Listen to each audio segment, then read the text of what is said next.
अस्सलामुअलैकुम दोस्तों, मुझे उम्मीद है कि आप सब खैरियत से होंगे। तो आज मैं बताने वाला हूँ इस वीडियो के अंदर कोलोस ओस्मान सीजन 5 के हवाले से कि सीजन 5 कब रिलीज होने वाला है और उसकी डेट और टाइम बताने वाला हूँ, और वो भी किन किन ममालिक के अंदर। तो वीडियो शुरू करने से पहले आपसे गुजारिश है कि वीडियो को लाइक कर लीजिए और बेल आइकन के बटन को दबा लीजिए और सब्सक्राइब भी कर लीजिए ताकि इस तरह की मजेदार लेटेस्ट वीडियो आपको मिल सके सबसे पहले। तो दोस्तों, आज मैं पाकिस्तान, इंडिया, यूएसए, यूके, तुर्की, यूएई और ईरान के अंदर बताने वाला हूँ कि किन किन ममालिक में और कब कब और किस किस वक्त पर रिलीज हो जाएगा, उसकी पहली एपिसोड शो हो जाएगी। तो दोस्तों, पाकिस्तान के अंदर 4 अक्टूबर 2023 को 10 PM पर रिलीज हो जाएगा, लेकिन उसकी डबिंग के बाद होने के बाद उसकी कोई और डेट आपको उर्दू में मिलेगा, लेकिन वो पहले सबटाइटल के साथ आपके साथ शो हो जाएगा। तो इंडिया के अंदर दोस्तों 4 अक्टूबर 2023 को 4 अक्टूबर यानी 2023 को 10:30 PM पर रिलीज हो जाएगा,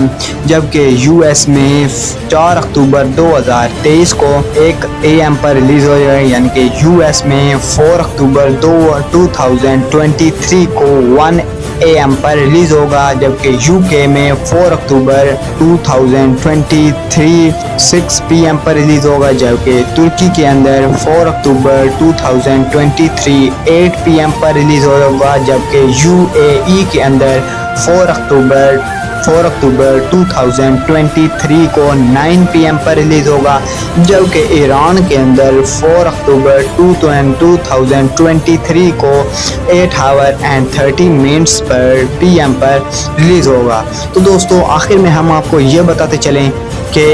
हम आपको एक स्टोरी लाइन भी सुनाते हैं कि कोलोस ओस्मान में दोस्तों इस टॉपिक पर बनाया जाएगा। दोस्तों, यहाँ पर आपको एक गैस ही देना है, लेकिन सही बात का पता नहीं है। कहा जा रहा है कि दोस्तों शायद कोलोस ओस्मान में कैरेक्टर भी चेंज कर दिए जाएं, ओरहान बे और अलाउद्दीन बे का, लेकिन ऐसा करना नहीं चाहिए क्योंकि बहुत सारे फैन इन्हीं की वजह से आते हैं। लेकिन कहा जा रहा है कि कोलोस ओस्मान के अंदर वो कैरेक्टर्स चेंज कर दिए जाएंगे, क्योंकि वहाँ पर अलाउद्दीन और ओरहान बे की जगह बड़े बड़े कैरेक्टर्स लाए जाएंगे, यानी कि बड़े लोग लाए जाएंगे, उनकी उम्र भी 23 से 20 साल की होगी, जबकि कोलोस ओस्मान जो है ओस्मान बे उनकी भी कैरेक्टर में थोड़ी सी तब्दीली की जाए, यानी उनको बूढ़ा किया जाएगा। तो आज की वीडियो में इतना ही, मिलते हैं किसी नेक्स्ट वीडियो के अंदर और इससे भी ज़्यादा इंटरेस्टिंग मालूमात के साथ। तो वीडियो को लाइक कर लीजिए और चैनल को कर लीजिए सब्सक्राइब, ताकि इस तरह की मज़ीद लेटेस्ट वीडियो आपको मिल सके सबसे पहले। अल्लाह हाफिज़।